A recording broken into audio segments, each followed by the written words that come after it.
Good evening, everyone, and welcome. I'm Marceline White with Economic Action Maryland Fund, and we're going to be on the call tonight with Senator Chris Van Hollen. Tonight, we're really here to talk about the rising costs that are hitting Marylanders hard. We want to hear from you about what issues you want our elected officials to focus on, including issues on how to strengthen consumer protection and address corporate accountability. We'll be taking your questions live.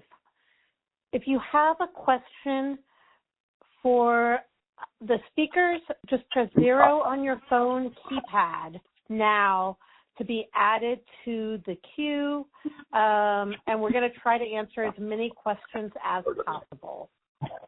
Chris Van Hollen joining. Hello. Hi, Senator. Is that Marceline? It is Marceline. Thrilled to have you here. I think we'll be getting questions from you in just a minute and taking questions. We're excited to have you, and thank you for your time. Again, my name is Marceline White, and I'll be hosting tonight's call with Senator Chris Van Hollen. We're going to be dialing out to thousands of folks across Maryland so that people can hear about affordability issues, the issues people care about, and holding corporations accountable to consumers. We're going to be starting in just a minute, but for those of you just joining who want to ask a question of speakers at tonight's event, all you have to do is press 0 on your phone keypad to enter the queue. We're going to try to answer as many questions as possible. So again, we'll be starting in just a few minutes. I'm Marceline White with Economic Action Maryland Fund, and we are so happy to have folks joining us tonight. We're dialing out to thousands of folks across Maryland to talk about the issues that are most important to them with affordability and the cost of living crisis. We're thrilled to be joined by Senator Chris Van Hollen, who is going to take a few minutes to talk to us about issues at the federal level and stay to answer 1 or 2 of your questions. If you have a question and you want to ask something of our speakers, please press 0 on your phone keypad. That will allow you to join the queue, and we're going to try to answer as many of your questions as possible. We are looking forward to hearing from folks. This is Marceline White. We are at critical mass. We have lots of folks. So I'm just going to take a minute before I introduce our esteemed guest. Again, I'm Marceline White with Economic Action Maryland Fund. We're a statewide organization that focuses on economic justice, housing rights, and provides direct service to folks across the state. As many of you know, tomorrow starts the 90-day legislative session in Maryland's General Assembly. So we wanted to talk to folks tonight to hear what issues are on your mind, particularly around economic rights, affordability. What issues are you feeling most in terms of the cost of living crisis, and what do you want to hear our elected officials in Maryland do about it? But before we talk about what elected officials in Maryland can do, we're really honored to have Senator Van Hollen join us for a few minutes. I'm sure you know Senator Van Hollen from his long-standing work on consumer protection, economic rights, and supporting investments throughout Maryland. You also know that he's been a leader in addressing the current administration's agenda, which is taking money from us and from our health care and giving it to cronies. So we are going to have Senator Van Hollen provide a few minutes of overview for us, and he's going to stay and be able to take 1 or 2 questions. So again, thank you, Senator Van Hollen, for being here. We'll do a quick poll question just before we hear from him. And this is just, again, to really talk about what issues are affecting you today. Which of the following have you or someone you know experienced? Press 1 if it's loss of income. Press 2 if it's reduction of hours. Press 3 if it's a decrease in pay. Press 4 if it's loss of employment, and press 5 if it's none of the above. Again, if you have a question, just press 0 to get in the queue. And now I am going to turn it over to Senator Van Hollen. Thank you so much. Well, thank you. Marceline, can you hear me okay? Yep, you're great. Coming Good. through loud and Just clear. want to make sure. Well, listen, let me start by thanking you and your entire team at the Economic Action Maryland Fund for all the work that you do on behalf of people in every part of our state to try to make sure that people have the kind of quality of life that they deserve, the economic security that they deserve. And I want to thank everybody who's tuning in right now. And I do look forward to the questions and also getting the results of the polls that are being taken as to what is on the top of people's priority list. Let me just say at the outset, because the General Assembly is coming back tomorrow, the Maryland General Assembly, that, we're all lucky to live in the state of Maryland, where we have a governor and a majority in the General Assembly who are focused, I believe, on a lot of the issues that bring all of us on this call together, the issues of economic justice. And folks throughout Maryland and folks throughout the country, of course, are facing huge headwinds from the current Trump administration when it comes to addressing issues of affordability and the cost of living. And that's because actions taken by this administration have driven up prices from housing to groceries to electricity to all sorts of things that we all need every day in our lives. And we've seen that both in terms of the across-the-board tariffs, but also many of the other policies undertaken by this administration. So folks are seeing rising costs in every part of their life. And yet, instead of being focused on trying to make things better, which should be where our energies are focused, we're seeing the Trump administration make things worse. And I just want to highlight some of those things, not only so that we're aware of them, but we recognize what we have to do in the state of Maryland to better protect ourselves from the onslaught of these policies, but also some of the things we're going to have to reverse in the coming years at the federal level. So a lot of damage was done through the passage of what Donald Trump called their big, beautiful bill. This is a bill that was beautiful if you're a billionaire. For everybody else, it really stunk because what it did was provide permanent tax cuts for billionaires and the richest people in the country, while at the same time making deep cuts to Medicaid, making deep cuts to SNAP, the food and nutrition programs, and by allowing the Affordable Care Act tax credits that help more middle-class families afford health care to lapse, which they did in December, on December 31st of last year.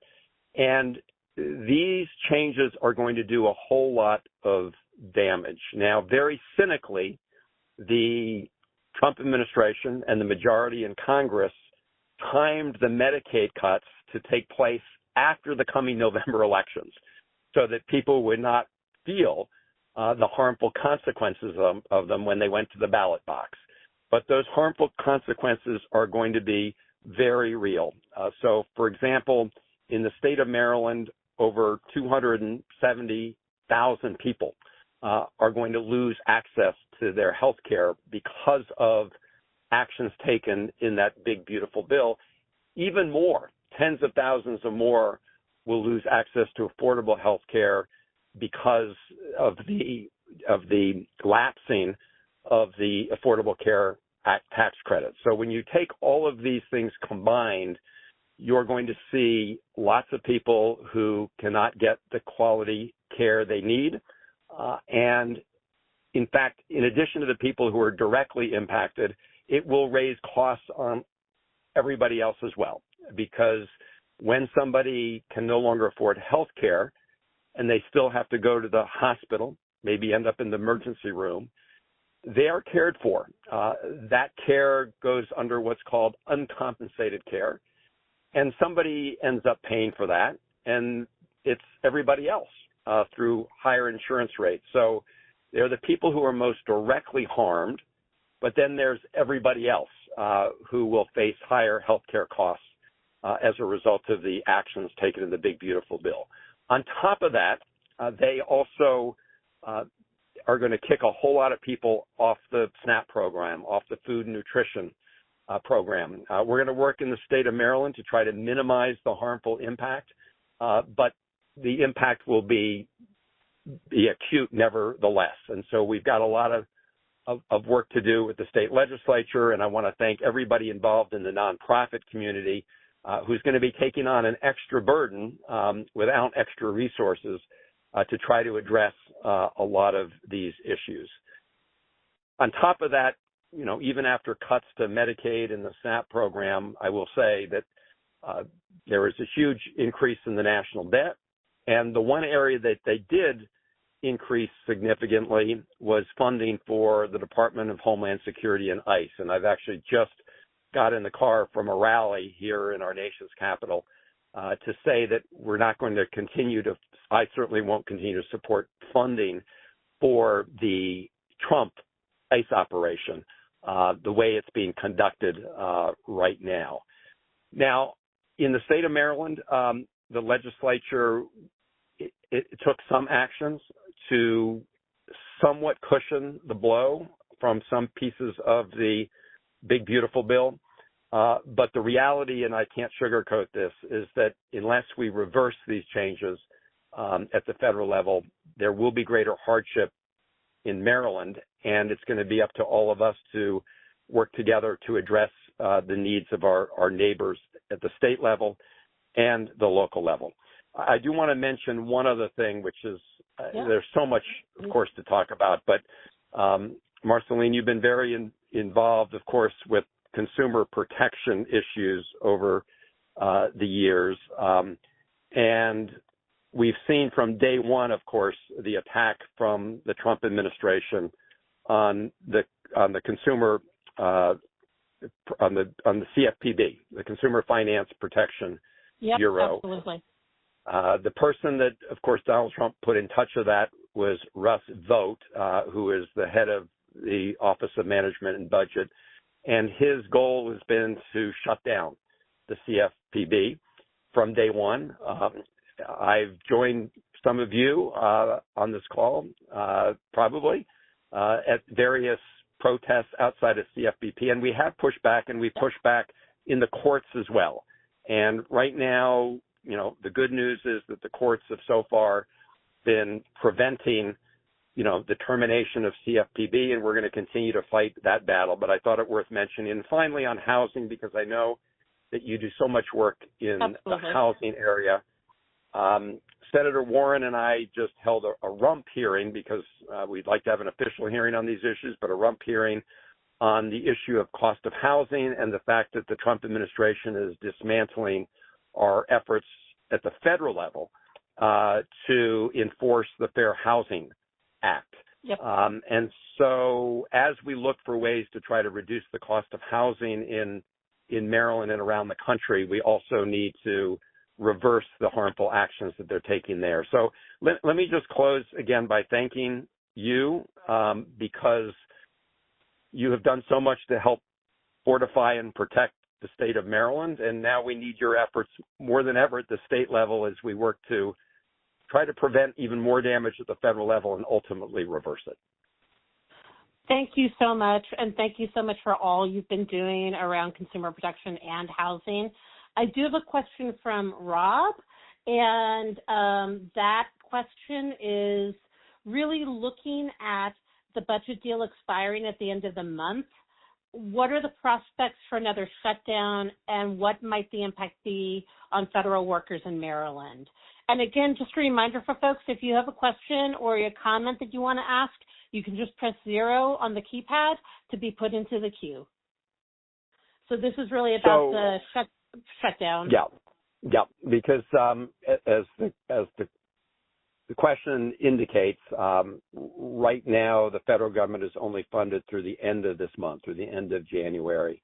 And so it's very important, in my view, that we keep the government open. But, of course, negotiation has to be a two-way street. I mean, this cannot be, whatever Donald Trump wants, take it or leave it. That's just not going to be a successful approach here. And so we are, as we speak, in the middle of various negotiations on the budget. I should point out that we've already passed 3 appropriation bills, right? There are about 12 appropriation bills. We passed 3 of them, including, for example, the Department of Agriculture and some other federal agencies. Right now in the United States Senate, we're considering another batch of 3 more, including the Department of Interior, so our national parks, including Commerce, Justice, and Science. That includes NASA operations, including in Maryland. So we are taking these up in batches. And one of the things that I've been focused on, along with many of my colleagues, is establishing greater guardrails within these bills. Because what we saw over the last year was the Trump administration take money from one pot and transfer it to another pot without any, despite the will of Congress. And so what we've had to do is write more clearly into the law the amounts that we want to be devoted to each of these important domestic investments, whether it's going to be in housing, whether it's going to be in the food and nutrition programs, whether it's going to be in health care. Now, I'm not saying that the Trump administration will abide by what's written in the bill, but if you put this into the law as opposed to simply what we call report language, then if you ever get to court, we have a much better chance of prevailing. And so the short answer to the question is we want to avoid a government shutdown. Federal employees should not bear the brunt of, political disputes that they have nothing to do with, nor should small businesses who do government contracting in the state. So I will say that because of something Senator Cardin and I did during the first Trump administration, when they had the then record longest government shutdown, federal employees, at least at the end of the day, do get fully repaid. That was never a guarantee before we passed that law. Now, that doesn't mean that federal employees don't undergo hardships because they're not getting paid during a shutdown. And we're trying to pass another bill now to remedy that situation. But the bottom line is we are working both to prevent a shutdown, but also protect and put guardrails against funding for these very important programs that, help provide a safety net for so many of our fellow Marylanders and fellow Americans. Thank you so much. I mean, we appreciate all you do and what you did during the first Trump administration. I think, as you mentioned, you talked about health care, and Anne has a question, which is just really, given what we already know has been happening with health care, is there any sense that we could see an extension, we could see some compromises, given what happened in the House and the failure to act in December? Well, thank you for asking that question. There is some hope, although it's, I just want to make sure that I don't raise expectations because it's going to be a long road and I don't really know what will happen at the end of it. And, if we look back to what happened in November and December, at the end of the day, the Trump administration and Republicans did not want to go along with it. That's not a partisan statement. That's just a factual statement. So what happened in the House was that the majority passed a bill to extend the Affordable Care Act tax credits for another 3 years. It's important to understand how that was done, and it was done with what's called a discharge petition, meaning that the Speaker of the House did not want to bring the bill up for a vote, but every single Democrat plus about 17 Republicans in the House signed the discharge petition, which forced its consideration of the House, despite the fact that it was opposed by the Speaker. And that has passed out of the House. And the reason I mention that history is because it tells you where the Speaker is. It also tells you where the Trump administration is on this bill. They've not been in favor of it. And in the Senate Republican leader, John Thune, has so far refused to bring it up. In other words, he has refused to even bring it up for a vote. I think if we had a vote, we would get. I think we would get a majority on this. But the problem is in the Senate, you have to overcome. It would be filibustered, blocked by the Republicans. And anyway, he's not planning currently to bring it up. So there are negotiations going on to try to put something together to maybe for 2 years, but maybe some other reforms in order to allow this tax credit to continue in some form in the coming years. But right now, I don't put huge odds on that happening as much as I'd like to see it happen. Yep. That's understandable. Thanks for the background on that. I think that's helpful for people to understand kind of the state of play. Senator, I really want to thank you for your time. We're so appreciative. We know how busy you are, and again, are very grateful for you taking time to answer these questions, give people a little bit of an overview, and for all of your work on economic rights, consumer protection, and all the other work you're doing right now defending democracy. We can't thank you enough. Well, let me just say back at you and everybody listening in on this call and participating in this call, because at the end of the day, it really is all of us. It's we the people that need to fight back to protect our democracy, protect our rights, and really work for economic justice and opportunity for every Marylander and every American. So I just want to thank you, because it's organizations like yours that really provide the muscle for those of us who want to get things over the finish line at the legislative level, both fighting bad things but also ultimately passing good things. So thank you very much. Thank you. All right, folks, so we will still take questions if you have them, if you want to press 0, but I really want to get to a couple of poll questions for you. The first, as I said, the legislative session starts tomorrow in Maryland. So what issues would you like to see your elected officials prioritize? Press 1 if it's high taxes. Press 2 if it's addressing grocery store cost. Press 3 if it's shortage of affordable housing. Press 4 if it's health care and workforce shortage. Press 5 if it's public safety. Again, what issues would you like to see elected officials in Maryland prioritize in the 90-day General Assembly? Press 1 for high taxes. Press 2 for addressing grocery store cost. Press 3 for a shortage of affordable housing and affordable housing issues. Press 4 around healthcare workforce shortages, and press 5 for public safety. All right, great. So we're getting these results in. Really helpful to see what people are concerned about. Lots of concerns around really a lot of these issues. So I appreciate it, and we'll be sharing these answers with legislators too. So what we're going to do with this is take this to legislators and show them where people's concerns are and make sure they understand. So Senator Van Hollen had talked a little bit about Medicaid and SNAP.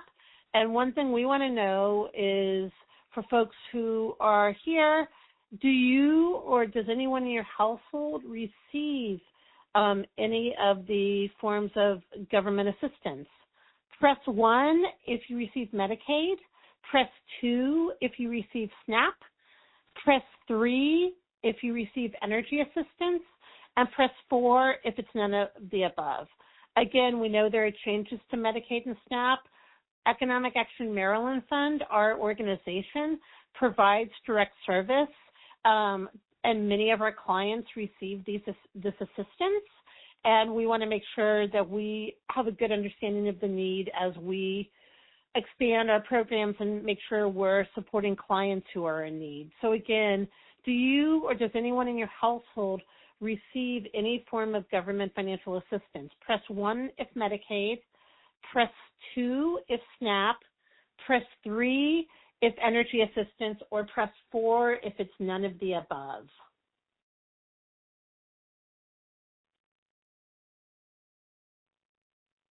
Let's see. Okay. That's super helpful. We appreciate that. Want to make sure we've got this information. Again, we are working on legislation in Annapolis. We'll be there starting tomorrow. So we'll be taking this information and also some survey work we're doing to sort of combine what the state of the economy looks like in Maryland for folks. We really want to make sure that you know what we're doing, so you can go to Economic Action Maryland Fund, which is www.econaction.org.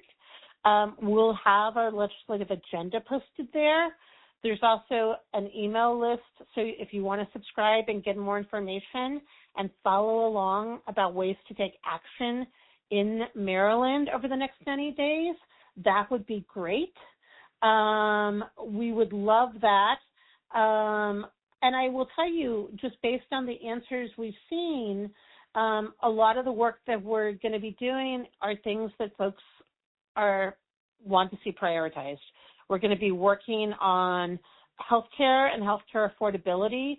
We have legislation that we're working on around foreclosure protections and tenant protections.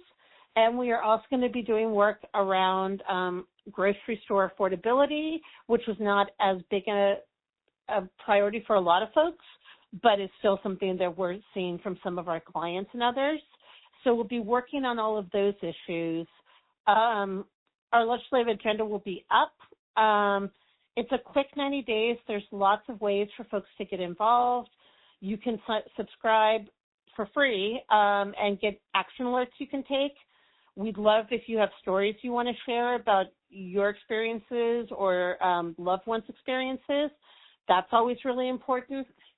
People can come to Annapolis and share their stories. They can provide testimony. They can do emails. They can do telephone calls. We also, as I mentioned, have direct service programs, one that focuses on older adults and helps them provide get tax credits, get money back in homeowners and renters tax credits. It also helps them get money that's been laying on the table by applying for assistance. And we're going to be working with folks who have Medicaid, SNAP, and energy assistance to make sure that they don't fall off the rosters with the changes that have been coming. We have a tenant hotline and tenant program that helps people if they're having challenges with their landlord to know what their rights are and what the landlord's responsibilities are, as well as the tenants. And we have a fair housing program, as Senator Van Hollen mentioned, that has been on the chopping block at the federal level, and it's to root out discrimination in housing in Maryland. We educate folks about their rights. We help them and advocate for them and with them for reasonable accommodations and if there's a fair housing violation. And we also educate property management companies about what they need to do as well. So there are lots of ways to get involved. Again, this is a rough time. We want to hear from folks. We want to make sure that we're bringing these messages and voices to Annapolis, and we want to make sure that we can carry these forward. So again, I thank you for your time. I thank you for your interest and energy. Ways to stay in touch are, again, through going to our website, which is www.econaction.org. You can also find us on Facebook, and you can find us on Instagram. So we hope you will reach out to us with any additional questions that come to mind, any other ways to get involved, and help, because we need everyone's help to pass a strong progressive economic rights agenda this session. So I want to thank you all. And again, thank you for your time. And if you want to leave a message, you'll be able to record a voicemail message for us as well. So that's another thing you could do before you hang up tonight.